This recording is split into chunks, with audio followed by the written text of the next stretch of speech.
सोनू क्या कर रही है? बैठे हो?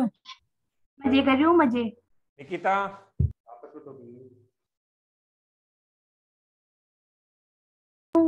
Good morning sir. Good morning. क्या वार्तालाप हो रही है?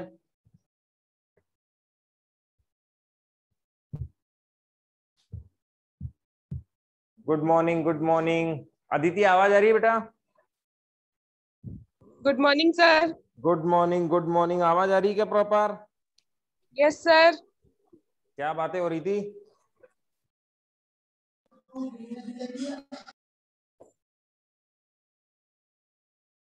हेलो। Yes sir. नजर आ रहा है proper? Yes sir.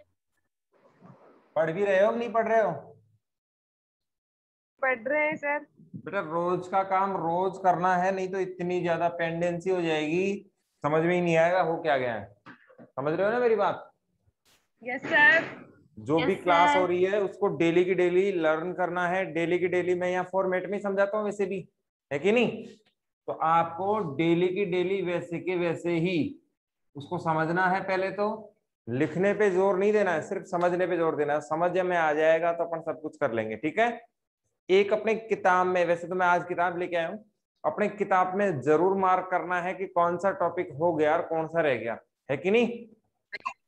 Out of syllabus अपन नहीं जाएंगे, क्योंकि टॉपिक्स तो बहुत बड़े लंबे चौड़े हैं। अपने सिलेबस में कितना है सिर्फ उतना ही अपन पढ़ेंगे। ओके। आज देख रहे हैं अपन, कल अपन ने मणिपुर देखा था। मणिपुर में कोई दिक्कत आई? No sir. ओके। आज देखते हैं हैदराबाद। बहुत बार एग्जाम में आ गया है, बोर्ड में, एनसीईआरटी में। और हैदराबाद बहुत आसान है। पता नहीं क्यों इतना पजल्ट बना देते हैं इस बिंदु को कि हैदराबाद समझ में नहीं आता, नहीं आता। बहुत आसान है हैदराबाद। आज अपन इसको बहुत इजी वे में समझेंगे, ध्यान से देखना। ये म्यूट कर दो आप।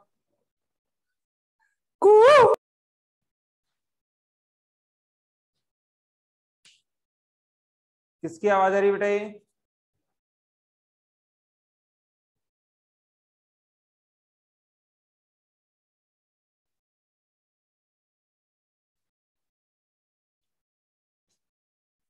ठीक है, माना ये क्या है, भारत है। थोड़ा सा यहां अगर अपन देखें साउथ इंडिया में, तो यहाँ क्या पड़ता है? हैदराबाद। बस ये लोकेशन अपने को समझ में आनी चाहिए। इसको मैं मिटा देता हूं। हमने 4 रियासतों की बात की थी। पहली रियासत हमने पढ़ ली थी मणिपुर कल। आज हम पढ़ेंगे हैदराबाद। काम की है। बहुत सारे जीके के सवाल यहाँ से बनते हैं। बहुत सारी चीजें हमें समझ में आनी यहाँ से चाहिए, इसीलिए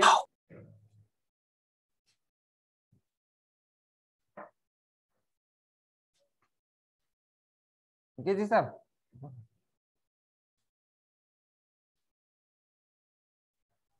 ये किसान से नहीं, पॉलिटिकल साइंस में तो है ही नहीं, कंप्यूटर का विद्यार्थी है। सर ये इसमें कोई ये आवाज निकाल रहा है आवाज। उसकी आवाज आ रही है, कू कू की आवाज कर रहा है कोई बच्चा, और पता नहीं लग रहा कौन है वो। साइलेंट कर दो उसको। किसान है सर। एक मिनट बेटा होल्ड रखना। पता नहीं लग रहा कौन कर रहा है। म्यूट है, ठीक है ना? यहाँ देख लो। ये कहाँ से खुलेगा? यहाँ क्लिक करोगे ना। अब ये लगे, ये सब अनम्यूट है ना। हाँ ये हाँ म्यूट है सब। हाँ हाँ। यहाँ कोई भी बोलेगा तो अनम्यूट हो जाएगा, तो वहाँ अच्छा, नाम आ जाएगा ना, अपने आप पता ठीक- चल जाएगा आपको। ठीक है ठीक है। हाँ बेटा बोलो।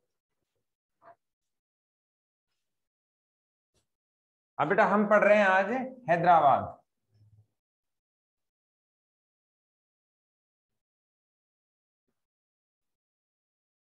इसमें 2-3 बातें बहुत काम की हैं, बस वही कॉन्सेप्ट अपने को क्लियर करना है।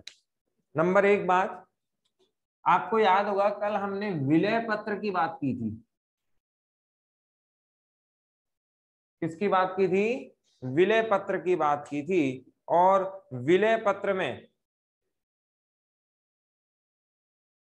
हमने ये देखा था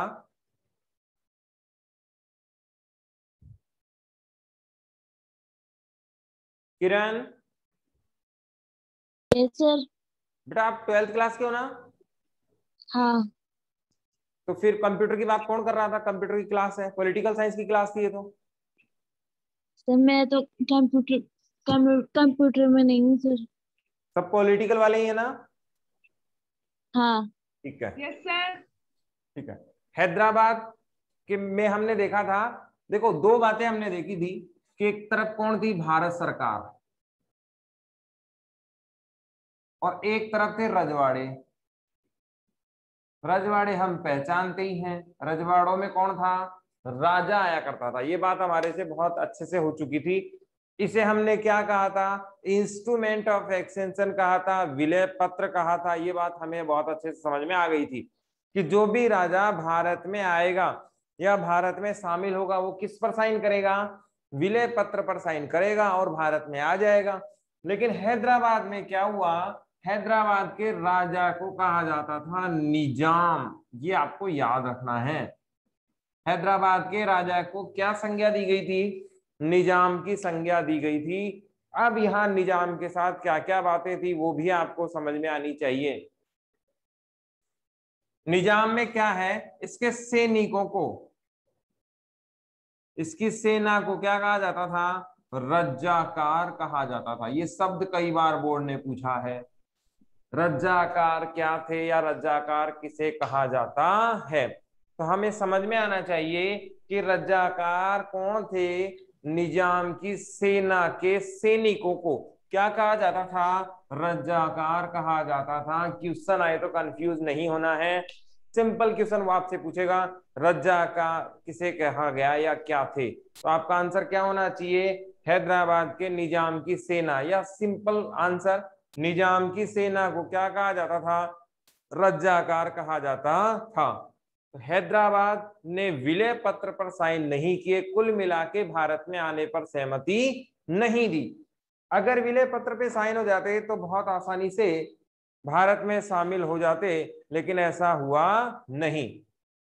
दूसरा सवाल, इसके लिए जब भारत के जो गृह मंत्री उस समय थे सरदार वल्लभ भाई पटेल, जिन्हें हम लौह पुरुष कहते हैं, सरदार वल्लभ भाई पटेल, आप जानते हैं इन्हें क्या कहा गया? लौह पुरुष कहा गया। क्यों कहा गया? क्योंकि लोहे के समान ही इन्होंने भारत विलय का बड़ा जटिल कार्य किया था।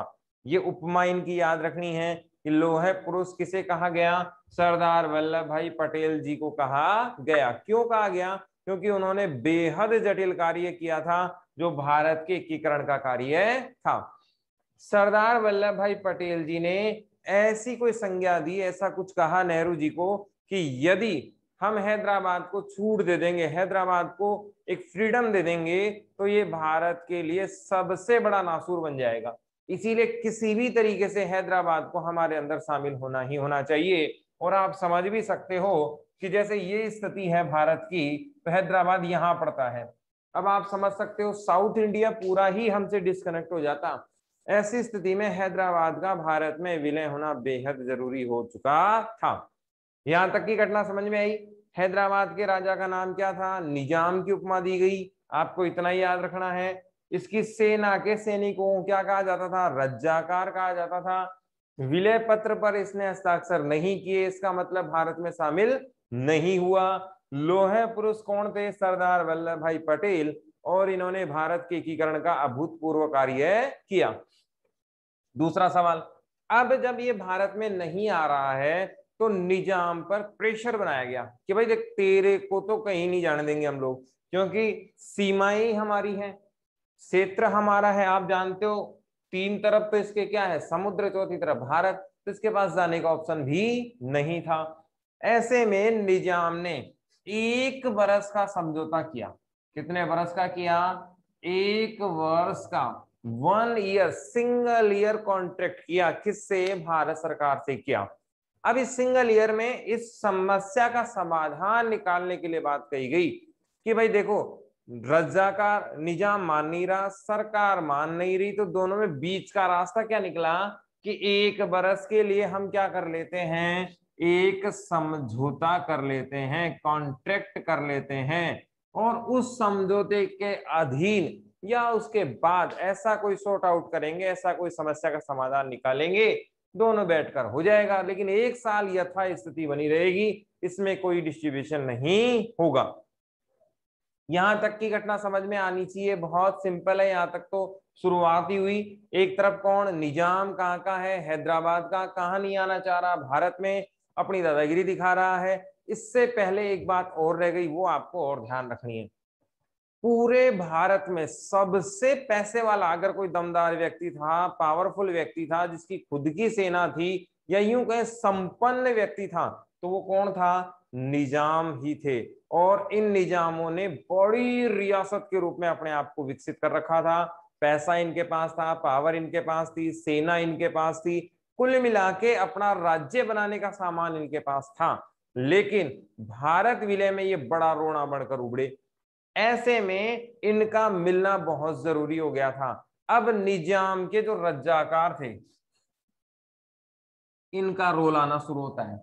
हुआ क्या कि हैदराबाद में आंदोलन होने लग गए। आंदोलन किसके थे, किसानों के, लोकल लोगों के, और भी बहुत सारे। आप समझ सकते हैं कि जब रियासत पैसे वाली होगी तो जनता गरीब होगी, क्योंकि जनता का खून पीकर ही राजा बनते थे। इसमें तो कोई डाउट है ही नहीं, क्योंकि राजा का जो धन का सोर्स है वो कर के जरिए आता है, टैक्स के जरिए आता है, और बहुत सारे कारणों से वो जनता के द्वारा ही पैसा कमाता है। तो यहाँ पर आंदोलन किसके होने लग गए, किसानों के आंदोलन होने लग गए। और ये आंदोलन कहाँ हो रहे थे, हैदराबाद में हो रहे हैं। अब देखिए, राजा कौन है, निजाम, सेना को क्या कहा गया, रज्जाकार। आंदोलन कहाँ हो रहे हैं, हैदराबाद में। और कौन कर रहा है, किसान और वहां के लोकल। ये आंदोलन एक ही नहीं थे, मूल तो किसान थे ही थे, उनके साथ बहुत सारे लोग भी अलग अलग आंदोलन कर रहे थे। किसके खिलाफ, निजाम और उसके शासन के खिलाफ। अब रज्जाकारों ने इन आंदोलनों को दबाने के लिए भयंकर प्रयास किए। इसमें मर्डर, रेप, महिलाओं के साथ अत्याचार, पुरुषों का बर्बर हत्या, भयंकर काम हुए इसमें। और ये मामला यहाँ पर बिगड़ गया। किसने अत्याचार किए, अत्याचार किसने किए, रज्जाकारों ने किए। किस पर किए, आम जनता पर किए। कहाँ की जनता थी, हैदराबाद की जनता थी।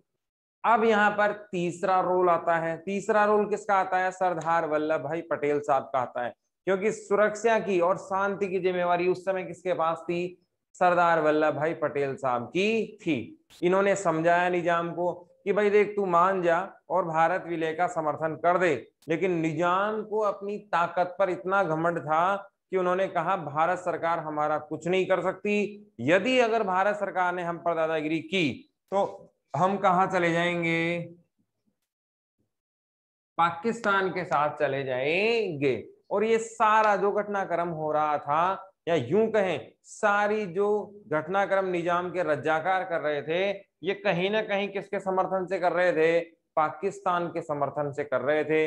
पाकिस्तान इन्हें कह रहा था कि आप आगे बढ़ो, हम आपके साथ हैं। लेकिन सरदार वल्लभ भाई पटेल ये भाप चुके थे कि अब निजाम को छूट देने की कोई संभावना बची ही नहीं है, क्योंकि निजाम ने लास्ट लिमिट क्रॉस कर दी। निजाम जब तक सेना के साथ शासन कर रहा था शांतिपूर्ण, ये 1 साल के लिए समझौता इसीलिए किया गया था कि कहीं कोई दिक्कत नहीं है।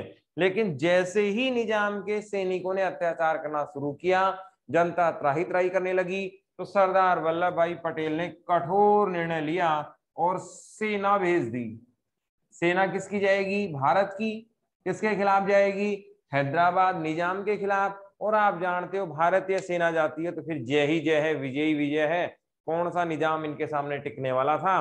केवल 3 दिन के अंदर ही निजाम ने अपनी गलती स्वीकार कर ली और साइन किस पर कर दिए, विलय पत्र पर कर दिए। और निजाम के जो शब्द थे इसको लेकर वे थे कि भारत से संघर्ष मेरी भूल थी। हम तो पहले ही समझा रहे थे कि भाई सरदार जी हैं सामने और कोई टिकने वाला नहीं है, भारत में आना आपके हित में है। और फिर हैदराबाद का विलय भारत में हो गया। फिर से देखते हैं इसको, बहुत इंपॉर्टेंट है, एग्जाम में बहुत बार आया है, आपको यही याद करना है मेरे साथ अभी। रियासत कौन सी थी? हैदराबाद। पहला सवाल आपसे पूछा जाएगा हैदराबाद रियासत, आप मेरे साथ नोट डाउन भी कर सकते हैं क्वेश्चन, जो आपको ऐसा लगे कि ये मुझे याद नहीं है। हैदराबाद रियासत भारत के कौन से क्षेत्र की रियासत थी? तो कौन से क्षेत्र की थी? दक्षिण भारत की थी, पहला सवाल। दूसरा, भारत और निजाम के मध्य, भारत और निजाम के मध्य कितने साल का कॉन्ट्रैक्ट हुआ? तो वो 1 बरस का हुआ था, सिंगल ईयर कॉन्ट्रैक्ट था। हम जानते हैं निजाम हैदराबाद के समय भारत के गृह मंत्री कौन थे? सरदार वल्लभ भाई पटेल जी थे, जिनकी मूर्ति केवड़िया गुजरात में unity of statue of unity के नाम से जानी जाती है, आपको याद रखनी है।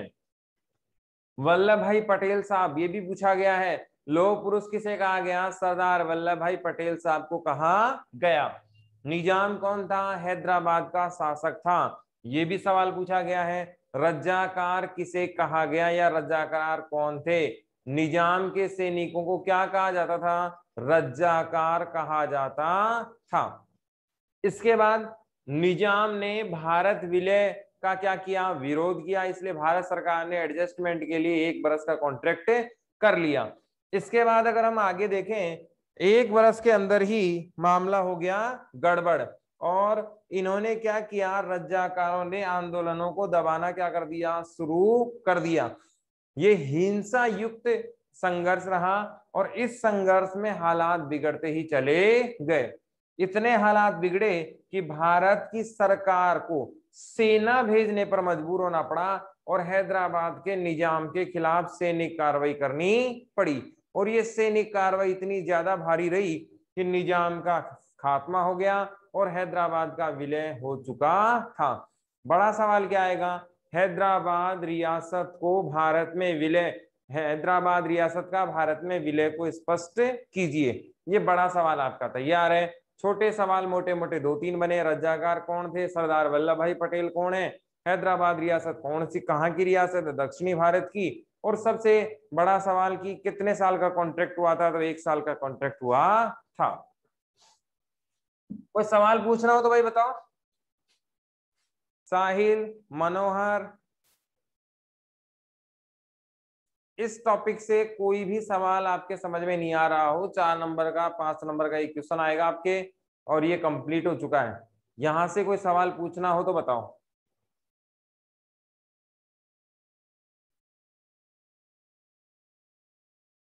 कॉन्ट्रैक्ट हुआ था, ओके। देखो ये कॉन्ट्रैक्ट क्या था? यथास्थिति के लिए था।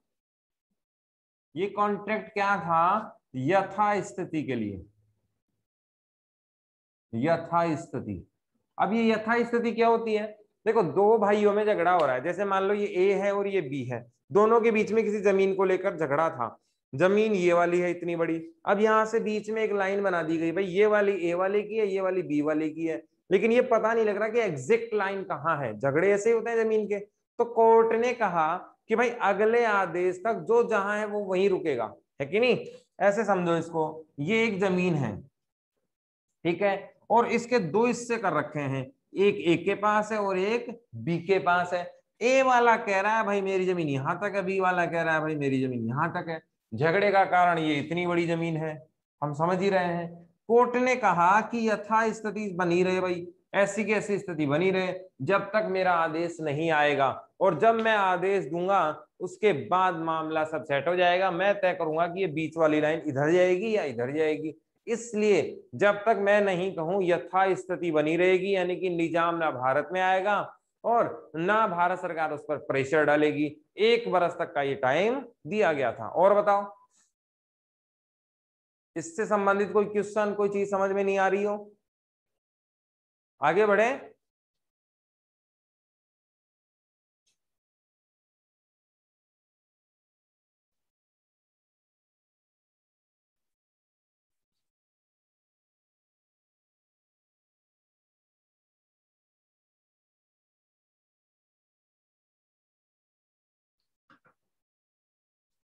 इसके बाद देखो राज्य पुनर्गठन आयोग।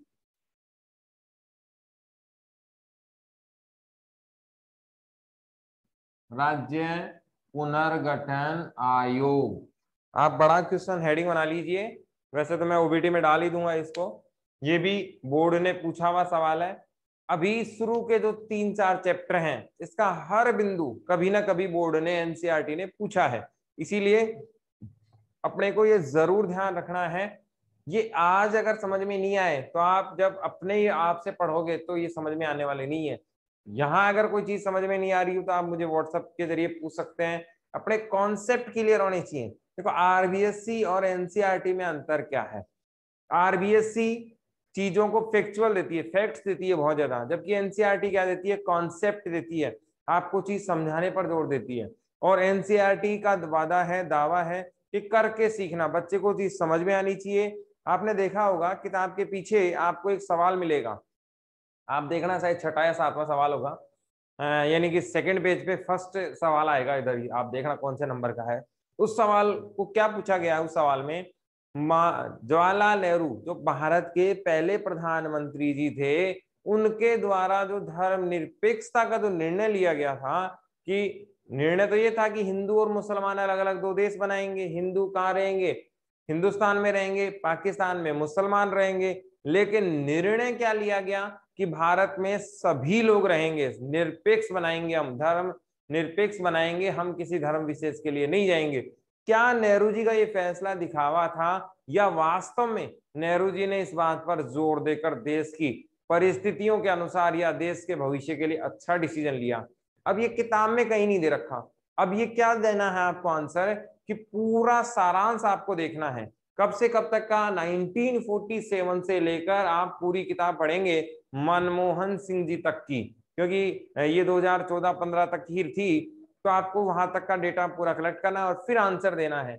बिल्कुल नेहरू जी का कथन बिल्कुल सत्य था। नेहरू जी की सोच ये थी कि यदि हम लोग धर्मनिरपेक्ष के साथ नहीं जाते, आज धर्म के आधार पर 2 टुकड़े में, कल 20 होंगे, हो सकता है देश चले ही नहीं, यूरोप जैसे छोटे छोटे देशों में ये देश बढ़ जाए। इसीलिए नेहरू जी का जो डिसीजन था वो केवल भावनाओं के आधार पर लिया गया डिसीजन नहीं था, बल्कि दूरदर्शिता को दर्शाता है। और वो आज कथन सत्य साबित होता है। एक देश एकजुट होकर चल रहा है, इतना बड़ा देश इतनी संस्कृतियों को साथ लेकर चल रहा है, तो वो नेहरू जी के दूरदर्शिता का ही परिणाम था। इसीलिए नेहरू जी का ये डिसीजन 100% सही है, और ये केवल ऐसे ही लिया गया निर्णय नहीं, जबकि बहुत सोच समझकर और देश के हित में लिया गया निर्णय ये है।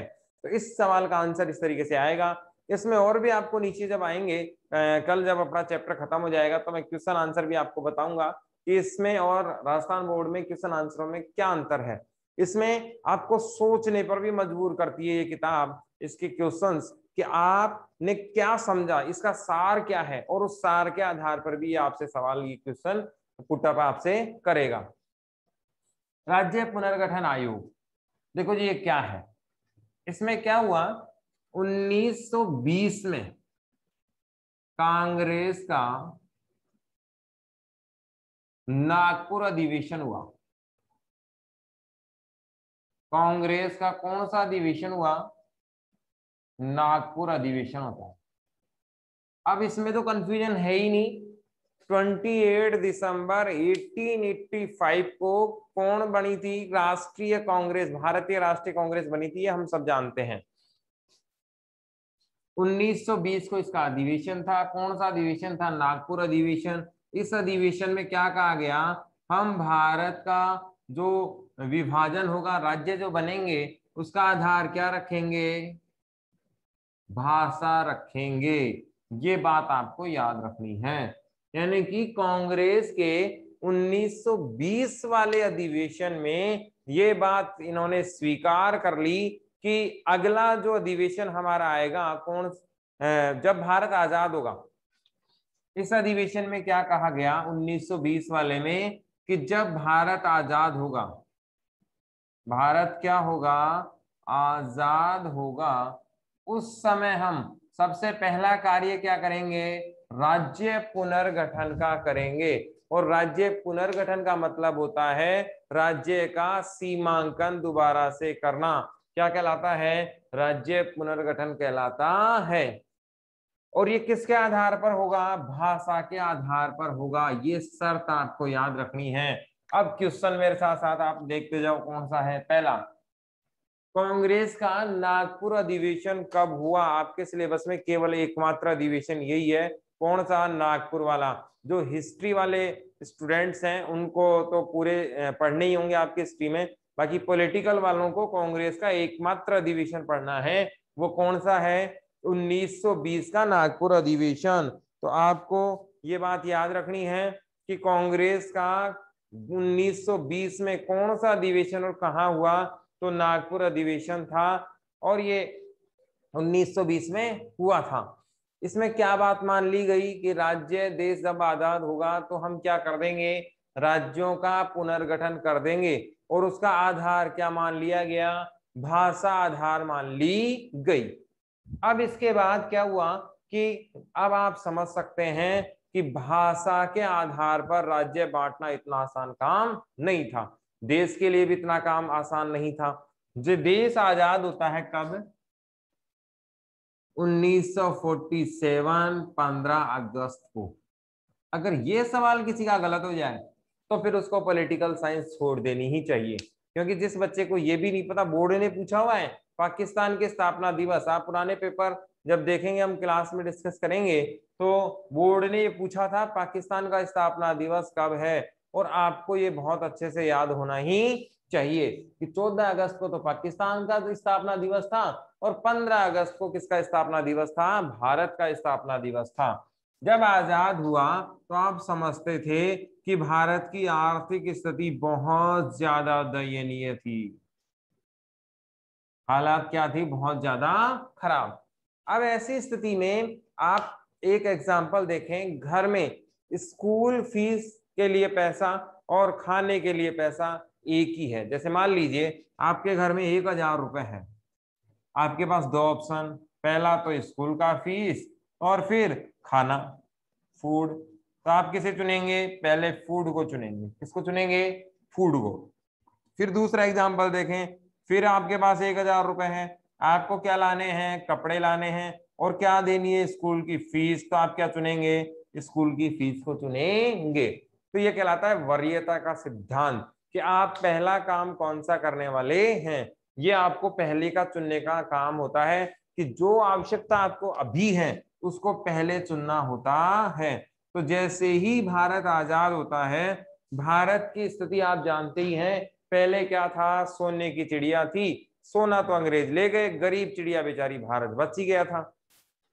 ऐसी स्थिति में हमारे पास खाने की व्यवस्था नहीं थी, संचार तो बहुत दूर की बात थी। सबसे ज्यादा हमारे पास स्वास्थ्य, शिक्षा और रोजगार, इस पर फोकस करना बहुत जरूरी था। स्थानीय ढांचा, प्राथमिक स्तर पर हमारा ढांचा बने, बड़े उद्योग लगे, और हम सबसे पहले मूलभूत आवश्यकताओं की पूर्ति कर पाए। ये बड़ा सवाल उठा।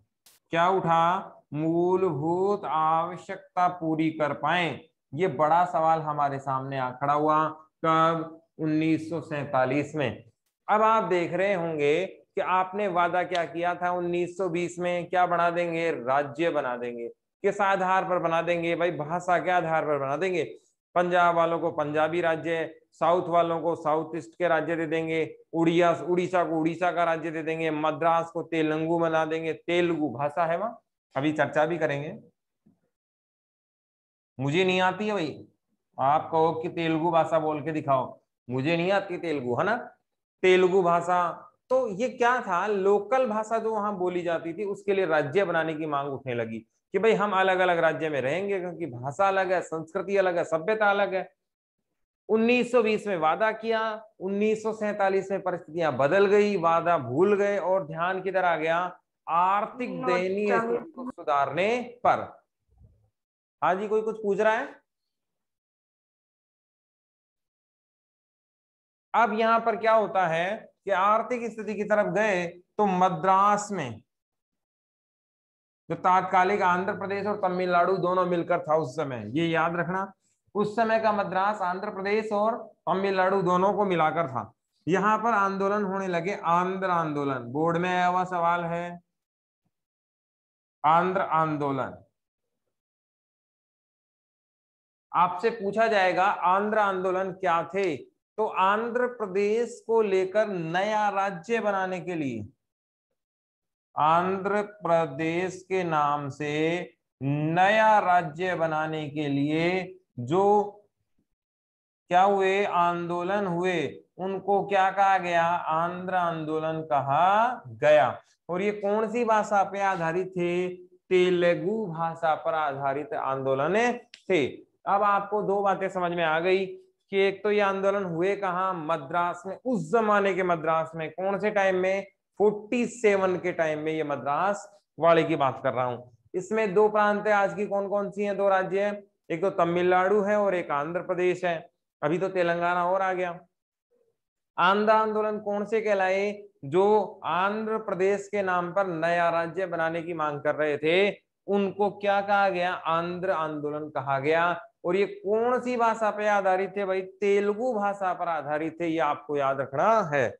यहां तक सवाल क्या क्या बने वो एक बार देख लेते हैं, फिर मैं इसको साइड में हटा के थोड़ा और आगे ले जाता हूँ।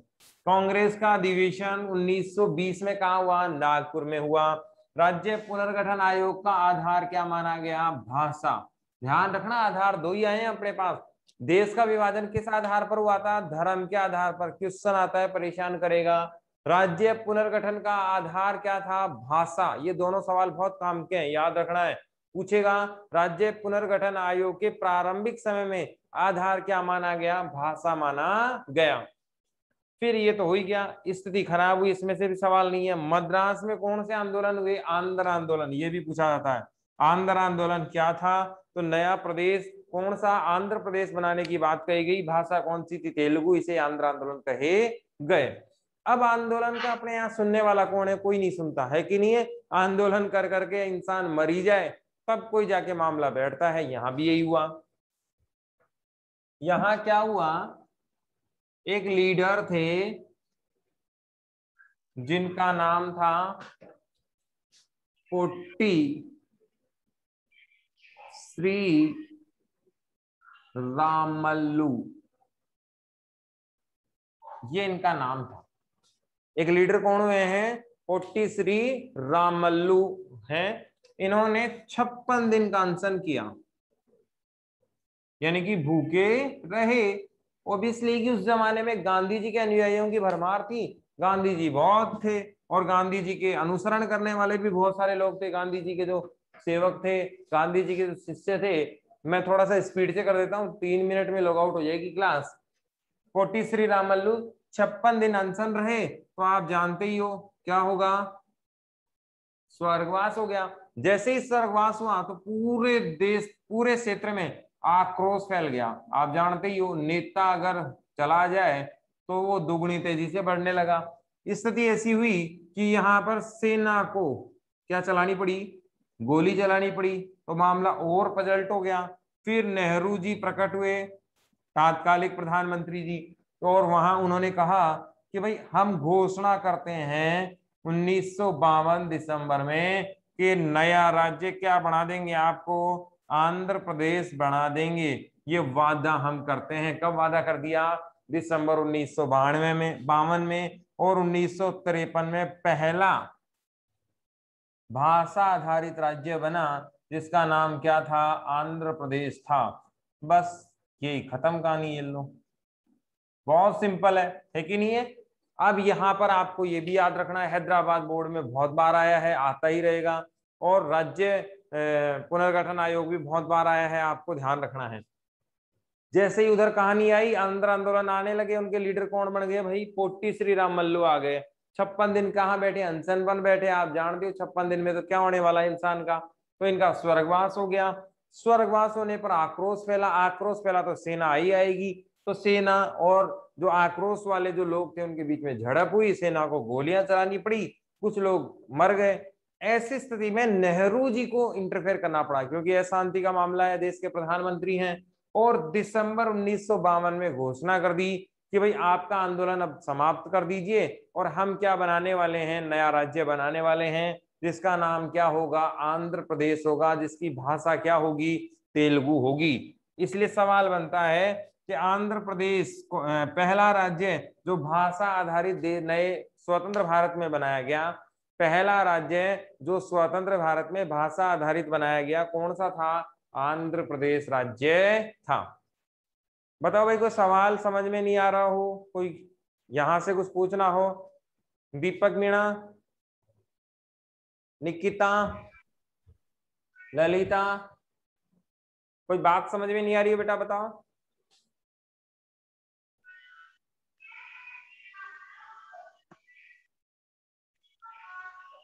क्लियर है? ओके।